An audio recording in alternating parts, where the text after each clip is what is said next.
السلام علیکم ورحمۃ اللہ وبرکاتہ۔ نکاح کرنا سنت رسول صلی اللہ علیہ وآلہ وسلم ہے۔ عبداللہ بن مسعود رضی اللہ تعالی عنہ سے روایت ہے کہ رسول اللہ صلی اللہ علیہ وآلہ وسلم نے ارشاد فرمایا، اے نوجوانوں، تم میں سے جو شخص نفقہ اور مہر ادا کرنے کی طاقت رکھتا ہے اسے نکاح کر لینا چاہیے، کیونکہ نگاہ کو بہت روکنے والا، شرمگاہ کی حفاظت کرنے والا ہے، اور تم میں سے جو شخص اس کی طاقت نہ رکھے اسے چاہیے کہ روزے رکھے، اس لیے کہ روزہ شہوت کو ختم کر دیتا ہے۔ بخاری شریف میں یہ حدیث موجود ہے۔ ابو ہریرہ رضی اللہ تعالیٰ عنہ ارشاد فرماتے ہیں کہ رسول اللہ صلی اللہ علیہ وآلہ وسلم نے ارشاد فرمایا، عورت سے شادی 4 خوبیوں کی وجہ سے کی جاتی ہے: اس کی خوبصورتی کی وجہ سے، اس کے مال کی وجہ سے، اس کے خاندان کی وجہ سے، اور اس کے دین کی وجہ سے۔ رسول اللہ صلی اللہ علیہ وسلم آگے فرماتے ہیں کہ تم دیندار عورت سے شادی کرو، نکاح کرو۔ مسلم شریف میں یہ حدیث موجود ہے۔ حضرت عبداللہ بن عباس رضی اللہ تعالی عنہ سے روایت ہے کہ رسول اللہ صلی اللہ علیہ وسلم نے ارشاد فرمایا، 2 محبت کرنے والے جب نکاح کر لیتے ہیں، یعنی جو میاں بیوی میں جب نکاح ہو جاتا ہے تو ان میں محبت بڑھ جاتی ہے۔ ابن ماجہ میں یہ حدیث موجود ہے، یعنی نکاح جب ہو جاتا ہے تو اللہ محبت پیدا فرما دیتا ہے اور اس کو بڑھا لیتا ہے۔ نکاح سے محبت بڑھتی ہے، تعلق اور زیادہ مضبوط ہوتا ہے۔ حضرت ابو ہریرہ رضی اللہ تعالی عنہ سے روایت ہے کہ آپ صلی اللہ علیہ وآلہ وسلم نے ارشاد فرمایا کہ اللہ تعالی پر 3 اشخاص کی مدد کرنا ضروری ہے۔ پہلا وہ شخص جو غلام ہے مکاتب، جو اپنی قیمت ادا کرنا چاہے۔ دوسرا نکاح کرنے والا جو بدکاری سے بچنے کا ارادہ کر لے۔ تیسرا اللہ کے راستے میں جہاد کرنے والا۔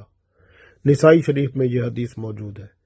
تو گویا وہ شخص جو نکاح کرنے والا ہے، بدکاری سے بچنے کا ارادہ رکھتا ہے، اللہ اس کی مدد کرتا ہے، اس کے لیے اللہ تعالی انتظام فرما دیتا ہے اس کی شادی کا، اس کے نکاح کا۔ اور اگر وہ غریب ہے یا اس کے پاس اتنا پیسہ نہیں ہے کہ خرچہ چلا سکے، تو اللہ تعالیٰ غیب سے اس کے لیے انتظام فرماتا ہے اور پھر اس کا کاروبار یا اس کو کوئی کام مل جاتا ہے جس سے اس کی زندگی میں آسانی پیدا ہو جاتی ہے۔ بس شرط یہ ہے کہ نکاح کرنے والا بدکاری سے بچنے کا ارادہ کرے۔ اسی طرح سے حضرت سعد بن ابی وقاص رضی اللہ تعالیٰ عنہ روایت کرتے ہیں کہ رسول اللہ صلی اللہ علیہ وسلم نے عثمان بن مظعون رضی اللہ تعالیٰ عنہ کو عورتوں سے ترک تعلق کرنے کی اجازت نہیں دی۔ تو اس لیے اگر کوئی شخص عورتوں سے ترک تعلق کرتا ہے، نکاح نہیں کرتا، تو گویا وہ سنت سے دور چلا جاتا ہے۔ بخاری شریف میں یہ حدیث ہے، سنت سے دور چلے جانے کا مطلب ہے کہ رسول اللہ صلی اللہ علیہ وسلم کی سنت ہے نکاح کرنا، اگر بندہ نکاح نہیں کرتا تو سنت سے دور چلا جاتا ہے۔ حضرت عبداللہ بن عمر رضی اللہ تعالی عنہ سے روایت ہے کہ رسول اللہ صلی اللہ علیہ وآلہ وسلم نے ارشاد فرمایا، ساری دنیا سرمایہ ہے اور دنیا کا بہترین سرمایہ نیک بخت عورت ہے۔ مسلم شریف میں یہ حدیث موجود ہے۔ حضرت ابو ہریرہ رضی اللہ تعالیٰ عنہ سے روایت ہے کہ رسول اللہ صلی اللہ علیہ وسلم نے ارشاد فرمایا کہ اونٹ پر سوار ہونے والی عورتوں میں سے بہترین عورتیں قریش کی نیک بخت عورتیں ہیں جو اپنے بچوں پر بچپن کے زمانے میں بہت شفیق ہوتی ہیں اور اپنے خاوند کے مال کی حفاظت کرتی ہیں۔ بخاری شریف میں حدیث موجود ہے۔ گویا بیوی کا کام ہوتا ہے کہ وہ بچوں پر مہربان ہو، شفقت کرے اور خاوند کے مال کی حفاظت کرے۔ نکاح کا پیغام دیتے ہوئے حضرت ابو ہریرہ رضی اللہ تعالیٰ عنہ کی ایک اور روایت ہے ترمذی شریف میں کہ رسول اللہ صلی اللہ علیہ وسلم نے ارشاد فرمایا، جب تمہیں وہ شخص پیغام بھیجے یعنی نکاح کا جس کی دینداری اور اخلاق تمہیں پسند ہوں تو اس سے تم اپنی بیٹیوں کا نکاح کر دو۔ اگر تم ایسا نہ کرو گے تو دنیا میں فتنہ پیدا ہوگا اور بڑا فساد پھیلے گا۔ تو گویا جب رشتہ آپ کو مل جاتا ہے اور وہ دیندار بھی ہے اور اخلاق بھی اچھا ہے تو پھر آپ نکاح کرنے میں، شادی کرنے میں دیر نہ لگاؤ، ورنہ فتنہ پھیلے گا، فساد پھیلے گا۔ یہ آپ صلی اللہ علیہ وآلہ وسلم نے واضح طور پر فرما دیا۔ ترمذی شریف میں یہ حدیث موجود ہے۔ حضرت ابو امامہ رضی اللہ تعالی عنہ رسول اللہ صلی اللہ علیہ وسلم سے روایت کرتے ہیں کہ آپ صلی اللہ علیہ وآلہ وسلم نے ارشاد فرمایا، مومن نے تقوی کے بعد جو چیز حاصل کی وہ نیک سیرت، نیک صورت عورت ہے۔ تو نیک سیرت عورت تقوی کے بعد سب سے بہترین اللہ کا تحفہ ہے۔ تو نیک سیرت عورت جو ہے اس کی صفات آگے اسی حدیث میں ارشاد فرماتے ہیں کہ اگر اس کو خاوند حکم کرے تو وہ پورا کر دے، اگر اس کی طرف نظر اٹھا کر دیکھے تو اسے خوش کر دے، اور اگر اسے قسم دے تو وہ اسے اس قسم کو پورا کر دے، اور اگر خاوند موجود نہ ہو تو اپنی عزت، عصمت اور اس کے ہر معاملے کی خیر خواہی کرے۔ ماشاءاللہ دیکھیں کہ اللہ کے رسول صلی اللہ علیہ وآلہ وسلم نے عورت کے حقوق ہیں، مرد کے حقوق ہیں، آپس میں تعلق ہے، کتنا خوبصورت طریقے سے بیان فرما دیا ہے۔ ایک اور حدیث ہے حضرت ماقل بن یسار رضی اللہ تعالی عنہ سے، یہ حدیث ابو داؤد اور نسائی میں موجود ہے۔ روایت کرتے ہیں کہ رسول اللہ صلی اللہ علیہ وسلم نے ارشاد فرمایا کہ تم اس عورت سے نکاح کرو جو شوہر سے محبت کرنے والی اور زیادہ بچے جننے والی ہو، اس لیے کہ میں تمہاری کثرت پر دوسری امتوں کے مقابلے میں فخر کروں گا۔ حضرت ابو ہریرہ رضی اللہ تعالی عنہ سے ایک اور روایت ہے کہ رسول اللہ صلی اللہ علیہ وآلہ وسلم ارشاد فرماتے ہیں، جب ایک انصاری آپ صلی اللہ علیہ وآلہ وسلم کے پاس آیا اور اس نے عرض کیا کہ میں انصاری عورت سے نکاح کرنا چاہتا ہوں، آپ صلی اللہ علیہ وآلہ وسلم نے فرمایا کہ اسے ایک نظر دیکھ لو۔ مسلم شریف میں حدیث موجود ہے۔ گویا نکاح سے پہلے عورت کو دیکھنا یہ آپ صلی اللہ علیہ وآلہ وسلم کا حکم ہے۔ مسلم شریف میں حدیث موجود ہے۔ حضرت جابر رضی اللہ تعالیٰ عنہ سے روایت ہے کہ رسول اللہ صلی اللہ علیہ وآلہ وسلم نے ارشاد فرمایا، تم میں سے کوئی شخص جب کسی عورت کو پیغام بھیجنے کا ارادہ کرے یعنی نکاح کا تو وہ اس کو دیکھ لے. یہ ابو داؤد میں حدیث موجود ہے. اسی طرح سے ایک اور حدیث ہے حضرت مغیرہ بن شعبہ رضی اللہ تعالی عنہ سے. یہ حدیث ابن ماجہ میں موجود ہے. فرماتے ہیں کہ رسول اللہ صلی اللہ علیہ وسلم سے پوچھا، یعنی انہوں نے رسول اللہ صلی اللہ علیہ وسلم نے ان سے پوچھا کہ تم نے نکاح کر لیا ہے؟ تو اس نے کہا کہ میں نکاح کا پیغام بھیجا ہے. فرمایا آپ صلی اللہ علیہ وسلم نے، کیا آپ نے اس عورت کو دیکھ لیا ہے جس کو نکاح کا پیغام بھیجا ہے؟ تو اس نے کہا نہیں. پھر آپ صلی اللہ علیہ وسلم نے ارشاد فرمایا تم اسے دیکھ لو، کیونکہ نکاح سے پہلے دیکھ لینا طرفین میں محبت کے لیے بہت ہی اہم ہے. ابن ماجہ میں حدیث موجود ہے. تو گویا نکاح سے پہلے عورت کو دیکھ لینا، لڑکی کو دیکھ لینا بہت ہی اہم ہے. حضرت ابو ہریرہ رضی اللہ تعالی عنہ سے ایک اور روایت ہے. فرماتے ہیں کہ رسول اللہ صلی اللہ علیہ وسلم نے ارشاد فرمایا کہ کوئی شخص اپنے مسلمان بھائی کے پیغام پر پیغام نہ بھیجے یہاں تک کہ وہ نکاح کر لے یا چھوڑ دے. بخاری شریف میں موجود ہے یہ حدیث.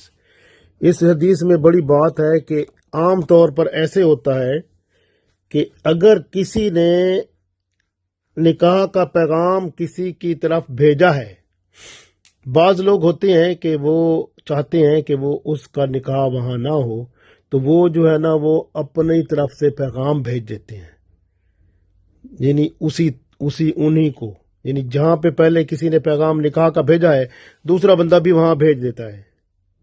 وہ آپس میں برادری میں یا اس میں ہوتا ہے آپس میں جو ان کا جھگڑا یا کوئی ایسی بات ہوتی ہے، تو پھر وہ ایسے کرتے ہیں جس کی باتیں ہمیں لوگ کہتے ہیں. تو نکاح پر نکاح کا پیغام، یعنی ایک بندہ ہے نکاح کا پیغام بھیجتا ہے، دوسرا بندہ بھی اسی جگہ نکاح کا پیغام بھیجتا ہے تاکہ اس نکاح کو خراب کرے، یعنی ان کے ساتھ نکاح نہ ہو. یاد رکھیں یہ گناہ ہے اور رسول اللہ صلی اللہ علیہ وسلم نے منع فرمایا ہے. حدیث کا میں نے حوالہ دیا ہے، بخاری شریف میں موجود ہے کہ بندہ جو ہے نکاح پر نکاح یعنی پیغام پر پیغام نہ بھیجے. اگر ایک بندے نے نکاح کا پیغام کہیں بھیجا ہے تو دوسرا کو پتہ چل گیا کہ وہاں کسی نے پیغام بھیجا ہے تو وہ پیغام نہ بھیجے، تاکہ وہ جو ہے نا وہ اس کے ساتھ اگر ان کا بات چل پڑی ہے تو وہ پوری ہو جائے. اس وجہ سے یہ بہت اہم بات ہے جو کہ آپ صلی اللہ علیہ وسلم نے مسئلے کا حل بتا دیا کہ پیغام نکاح کا اگر کسی نے بھیجا ہے تو آپ دوسرا پیغام اس جگہ پر نہ بھیجو، تو وہ اس کو چھوڑ دے گا تو پھر آپ پیغام بھیج سکتے ہیں. حضرت عائشہ رضی اللہ تعالی عنہا سے روایت ہے کہ رسول اللہ صلی اللہ علیہ وسلم ارشاد فرماتے ہیں کہ نکاح کی تقریب کا اعلان کیا کرو، یعنی نکاح جو ہے سب کے سامنے اعلان کیا کرو اور لوگوں کو بتایا کرو، اور اس کا جلسہ جو ہے یعنی اس کا بیٹھنے کا سلسلہ جو ہے مسجدوں میں کیا کرو.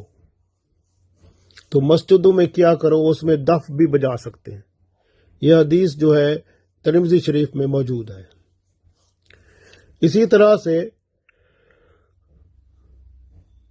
حضرت ابو ہریرہ رضی اللہ تعالی عنہ سے روایت ہے کہ رسول اللہ صلی اللہ علیہ وسلم نے ارشاد فرمایا جس نکاح میں خطبہ نہ پڑھا جائے وہ نکاح ایسا ہے جیسے کٹا ہوا ہاتھ ہوتا ہے.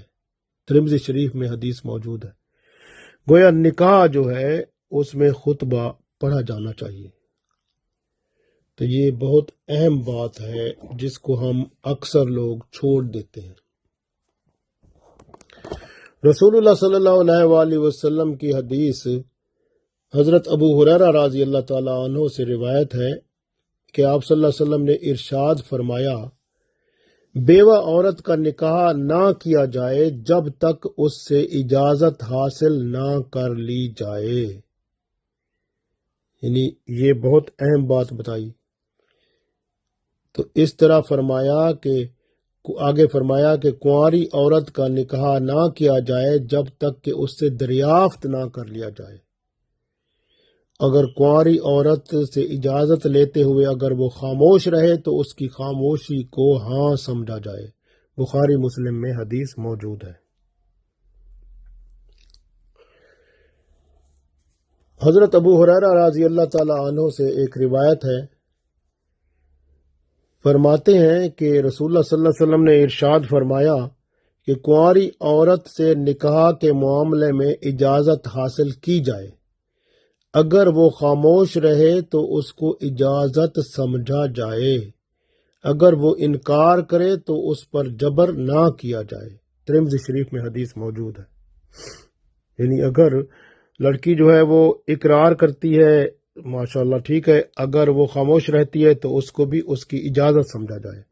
اگر وہ انکار کر دیتی ہے کہ میں شادی اس سے نکاح نہیں کرتی تو پھر اس پر ظلم نہ کیا جائے، کیونکہ یہ اس کی اپنی مرضی ہے، اس نے اپنی زندگی گزارنی ہے۔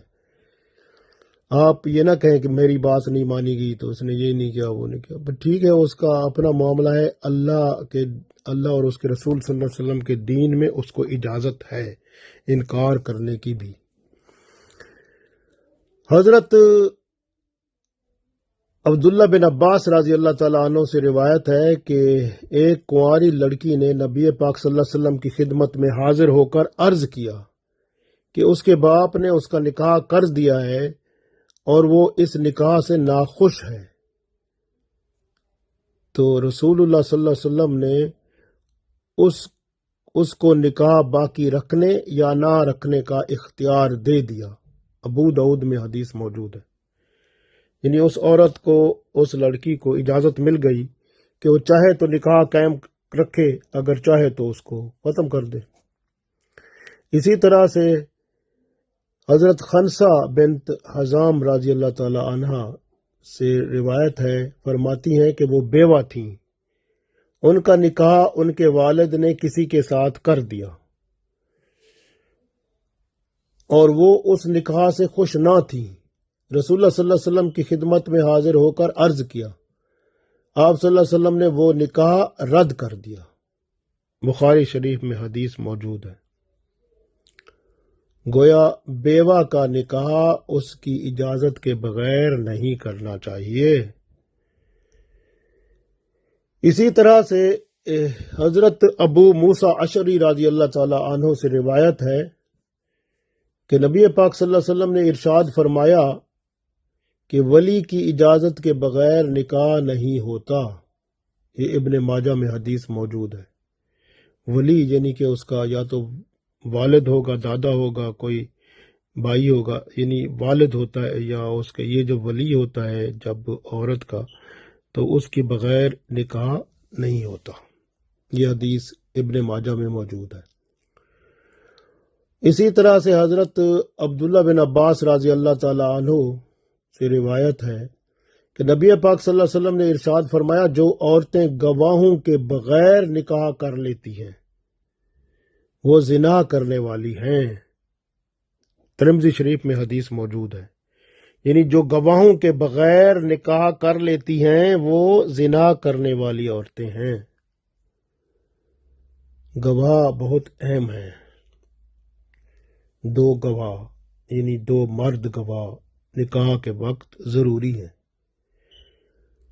اسی طرح سے بعض جگہ یہ بھی دیکھا گیا ہے کہ اگر کسی کی بہن کسی کے ہاں شادی شدہ ہے اور بعض اوقات ایسا ہوتا ہے کہ دوسری بہن اس کے خاوند کے ساتھ تعلق قائم کر لیتی ہے اور وہ چاہتی ہے کہ میری بہن جو ہے اس کو طلاق ہو جائے اور میں اس کے ساتھ شادی کر لوں، نکاح کر لوں۔ یہ بھی بہت سارا معاملہ پھیلا ہوا ہے جس کے بارے میں لوگوں کی کال بھی آتی ہیں، کبھی کبھی ایسے معاملے بھی ہوتے ہیں۔ رسول اللہ صلی اللہ علیہ وسلم نے اس مسئلے کو بھی حل فرما دیا۔ حدیث ہے، حضرت ابو ہریرہ رضی اللہ تعالی عنہ سے روایت ہے کہ آپ صلی اللہ علیہ وسلم نے ارشاد فرمایا کہ کوئی عورت اپنی بہن کو طلاق دلوانے کی کوشش نہ کرے یہ سوچ کر کہ بھئی اس کو طلاق ہو اور میں اس کے بدلے میں نکاح کر لوں، یعنی یہ جو ہے نا یہ چکر دینے کی کوشش نہ کرے۔ اور اللہ کے رسول صلی اللہ علیہ وسلم نے ارشاد فرما دیا، بخاری شریف میں حدیث موجود ہے، تو اس لیے احتیاط کی ضرورت ہے ہر جگہ پر۔ اسی طرح سے حضرت عبداللہ بن عمر رضی اللہ تعالیٰ عنہ سے روایت ہے کہ رسول اللہ صلی اللہ علیہ وآلہ وسلم نے شغار سے بھی منع فرمایا ہے۔ شغار یہ ہے کہ کوئی شخص اپنی بیٹی کا نکاح کسی کے ساتھ اس شرط کے ساتھ کرے کہ وہ اپنی بیٹی کا نکاح اس کے ساتھ کر دے، یعنی دونوں نکاح میں کچھ مہر نہ ہو، اس کو کہتے ہیں شغار کا نکاح۔ مسلم شریف میں حدیث یہ ہے اور اس کو منع کر دیا گیا ہے، یعنی کہ اگر ایک بندہ ہے نا وہ کہتا ہے جی میں اپنی بیٹی کا نکاح تیرے ساتھ کر دیتا ہوں، تو اپنی بیٹی کا نکاح میرے ساتھ کر لے، اور نہ تو حق مہر لے تو نہ میں لوں، اس طرح کا نکاح اللہ کے رسول صلی اللہ علیہ وسلم نے منع فرما دیا ہے۔ تو یہ مسلم شریف میں حدیث موجود ہے۔